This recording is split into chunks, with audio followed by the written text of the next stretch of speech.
प्रधानमंत्री के नए दफ्तर सेवा तीर्थ में शिफ्ट होते ही जिस तरह से फाइलों पर दस्तखत किए हैं, उसने साफ कर दिया है कि यह सिर्फ पता बदलने जैसी बात नहीं है, बल्कि सरकार की कार्यशैली और प्राथमिकताओं में एक बड़ा बदलाव भी है।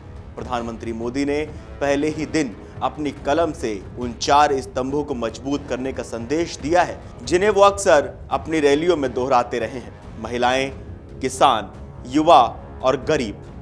आइए इन फैसलों को थोड़ा गहराई से समझते हैं कि आखिर ये आपकी और हमारी जेब पर, जिंदगी पर क्या असर डाल सकते हैं। पीएम राहत योजना। भारत में सड़क हादसे किसी भी परिवार के लिए आर्थिक और मानसिक तबाही लेकर आते हैं। अक्सर देखा गया है कि हादसे के तुरंत बाद के समय में पैसों की कमी के कारण इलाज शुरू नहीं हो पाता। पीएम मोदी ने पीएम राहत योजना को मंजूरी देकर इस डर को खत्म करने की कोशिश की है। क्या खास है इसमें? अब सड़क दुर्घटना के शिकार व्यक्ति को 1.5 लाख रुपए तक का कैशलेस इलाज मिलेगा। किसे फायदा होगा? इसका सबसे बड़ा लाभ उन मजदूरों, छात्रों और मध्यम वर्ग के लोगों को होगा जो रोज सफर करते हैं। अब अस्पताल में भर्ती होने के लिए जेब में कैश होना अनिवार्य नहीं होगा, सरकार आपका बिल चुकाएगी। लखपति दीदी का मिशन।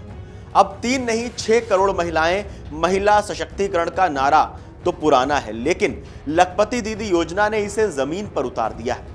सरकार का लक्ष्य ऐसी ग्रामीण महिलाएं तैयार करना है जो साल में कम से कम 1 लाख रुपए बचा सके। नया टारगेट। पीएम ने इस लक्ष्य को 3 करोड़ से बढ़ाकर सीधा 6 करोड़ कर दिया है और इसकी डेडलाइन मार्च 2029 रखी गई है।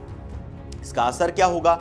स्वयं सहायता समूहों यानी SHGs को अब दोगुना फंड, बेहतर ट्रेनिंग और बाजार तक पहुंच मिलेगी। यह फैसला बताता है कि सेवा तीर्थ से निकलने वाली नीतियों के केंद्र में महिलाएं हैं, जो अब सिर्फ घर ही नहीं, अर्थव्यवस्था भी चलाएंगी। कृषि फंड का दोगुना होना। अक्सर किसानों की सबसे बड़ी समस्या उपज नहीं, बल्कि उसे सहेज कर रखना होती है। कोल्ड स्टोरेज ना होने के कारण फसलें खराब हो जाती हैं और किसान औने पौने दाम पर बेचने को मजबूर हो जाता है। बड़ा कदम उठाया गया है। एग्रीकल्चर इंफ्रास्ट्रक्चर फंड को 1 लाख करोड़ से बढ़ाकर 2 लाख करोड़ रुपए कर दिया गया है। फायदा: गांव-गांव में अब अनाज के बड़े गोदाम, फूड प्रोसेसिंग यूनिट्स और पैकिंग सेंटर बनेंगे। जब किसान अपनी उपज को रोककर सही समय पर बेचेगा, तभी उसकी आय में असली उछाल आएगी। Startup India 2.0। युवाओं के सपनों को नई उड़ान। आज का युवा सिर्फ नौकरी ढूंढने वाला नहीं, बल्कि नौकरी देने वाला बनना चाहता है। इसी जज्बे को पंख देने के लिए स्टार्टअप इंडिया फंड्स 2.0 को मंजूरी मिली है।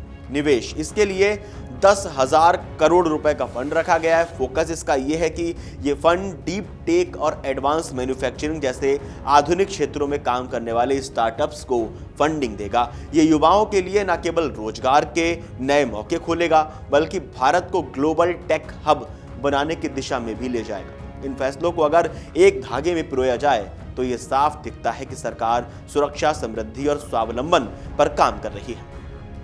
सुरक्षा मिली पीएम राहत से, समृद्धि का रास्ता खुला किसानों और स्टार्टअप से, और स्वावलंबन मिला लखपति दीदी योजना से।